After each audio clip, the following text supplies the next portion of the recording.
Some of you asked questions about when dimensional analysis fails, so let's consider an example where this doesn't work. So consider a ball of clay of mass m moving at some speed v, and it collides with another ball of clay of mass little m at rest. They stick together. What's the final speed of the final ball of clay? So before the collision, we have the ball of mass m moving at speed v, and the little ball of little mass m at rest. And afterwards, they're combined together at some final speed vf, which we don't know.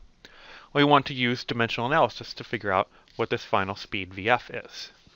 So using the standard technique of dimensional analysis, we suppose that the final velocity vf depends on the initial velocity v, the mass big M and a little mass little m, with some powers, a, b, and c. And writing the dimensions out, then we get the dimensions of velocity are equal to the dimensions of velocity times dimensions of mass times dimensions of mass. Going term by term, length dimensions gives us a equal to 1. Time dimensions gives us the same thing. The mass dimensions only tell us that b is equal to minus c. So altogether, we find the final velocity is the initial velocity v times big M over little m, all to some power b. So what is b?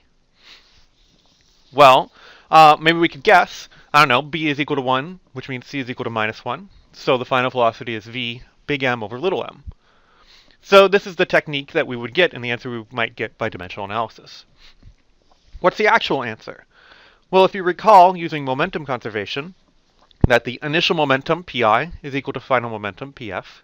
So big M times v is equal to little m plus big M times vf, or vf is equal to big M over little m plus big M times v.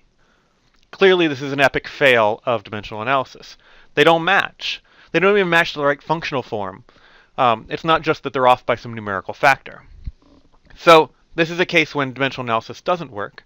Sometimes it just doesn't give us the right functional form, but sometimes we get lucky and it does give us the functional form. So the cases that works, you just don't know ahead of time, and you just have to hope that you're going to get something that works at the end of the day. I hope that gives you at least some sense of the cases where dimensional analysis fails.